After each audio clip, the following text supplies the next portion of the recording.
Congressman Trey Gowdy from South Carolina, who was the chair of that committee that looked into the Benghazi attacks. Thanks for being here. Yes, sir. Thank you. Hillary Clinton on the trail, when she's asked about Benghazi, when she's confronted with any questions about Benghazi, says this. After more than 2 years and $7 million spent by the Benghazi committee out of taxpayer funds, it had to today report it had found nothing. Well, she's just demonstrably wrong. The previous committees were wrong about who rescued us. The previous committees never bothered to look at why not a single wheel was turning towards our folks in Benghazi during the pendency of the attack. The ARB didn't look at the Department of Defense. So the notion that the ARB somehow unlocked all the mysteries of Benghazi is just... Review Board. Yes, sir, which she picked the members of. So I get that that's their talking point. I would have rather gone first than sixth in terms of investigating it, but it is without contradiction that our committee learned new information that the family members are grateful for. Now, I get that it doesn't fit her political narrative, but there's no question that there was new information learned, including Chris Stevens' emails and, oh, by the way, hers too. So for the people at home who say, okay, the investigation happens, maybe there are new nuggets, but what is the end result here? What happens at the end? People don't like it when folks aren't held accountable, and folks in my line of work need to do a better job of saying what our limits are when it comes to accountability. I can't put anybody in jail, Brett, for anything. That was my old job. I can shine the hot white light of scrutiny and let you make up your mind on whether or not you think this person warrants a promotion or whether this person ought to be running the State Department. That's all we can do. None of the other committees looked at Benghazi from pillar to post. We did. And you can minimize, they can minimize the new facts that we found. I think the reality that not a single asset was ever headed towards our folks in Benghazi is a really big deal for the world's most powerful military. That was new. The fact that Gaddafi loyalists rescued us and not the Libyans that were supposed to rescue us, that's a really big deal. I also think the heroism and the ingenuity of the folks in Tripoli contrasted, Brett, remember this Civets, this 7:30 p.m. White House meeting. Nobody knew about that until we investigated Benghazi. So when I hear folks talking about changing uniform in and out and whether or not we're going to hurt the Libyans' feelings, all of that came from our investigation.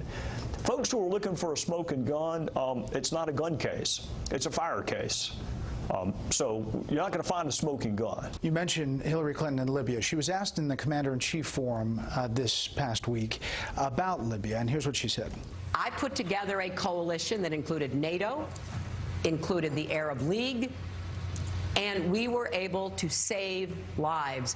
We did not lose a single American in that action. Boy, that'd be news to Ty Wood's widow, whom I talked to just yesterday. It'd be news to Ty Wood's mom, who I stay in contact with, and his father. It'd be news to Chris Stevens' family that no Americans lost their lives.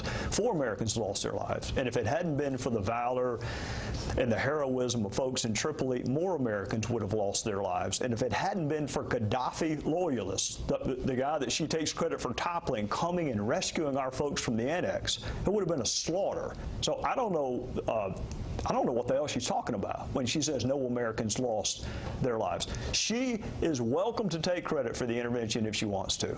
But with that comes the responsibility of what happened afterward. And Libya is an unmitigated disaster. So she owns that. If she owns the success, she owns the disaster. The email issue came from your investigation. Yes, sir. Now the FBI and their decision. Jim Comey, the FBI director, is defending the decision not to move forward with prosecution. You've talked about what's in those notes and what's not, and the lack of curiosity about intent. Now we know that 2 BlackBerries were destroyed, 11 others missing, couldn't find the laptop, and there are real questions. Your thoughts on where this goes? Well, Brett, it's really hard to prove intent. In this particular statute, you don't have to. You have to prove gross negligence, but of course, you know, Director Comey said he read into that an intent element. Okay, that's fine. Never do defendants say, on this date, I'm going to commit this offense. Just want to warn everybody. Just so you know, I intend to do this. That never happens. You have to prove intent by circumstantial evidence. So how do you do it?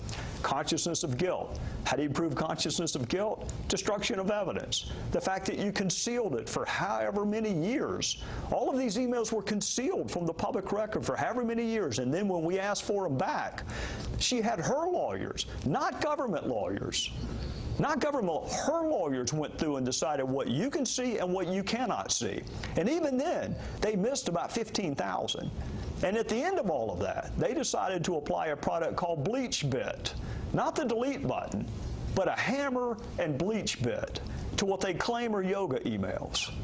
It doesn't pass the laugh test. But are you accusing the FBI of conspiracy, of collusion with the administration, of not doing their job? I'm a big fan of the FBI. I'm probably biased towards the FBI, quite frankly, based on my previous job. Fidelity, bravery, and integrity. Those three words do not schedule the release of documents on the Friday before a holiday. Fidelity, bravery, and integrity doesn't have a press conference the day after July 4th. Fidelity, bravery, and integrity releases all of the documents, not just her 302, but all of the witness documents, and let all of us, including you, judge the thoroughness of their investigation. I like the FBI. I'm disappointed that the FBI, in my judgment, looked at this case through a political prism. I believe if it were Hillary Jones, the analysis would have been different. And my great fear in life, what happens in a presidential election, we can survive bad presidents, we can survive good presidents. What we can't survive is this notion that there's a two-track justice system based on what your last name is. That we cannot survive. And I'm afraid they applied a different standard because of who she was. Congressman Gowdy, as always, thank you. Yes, sir.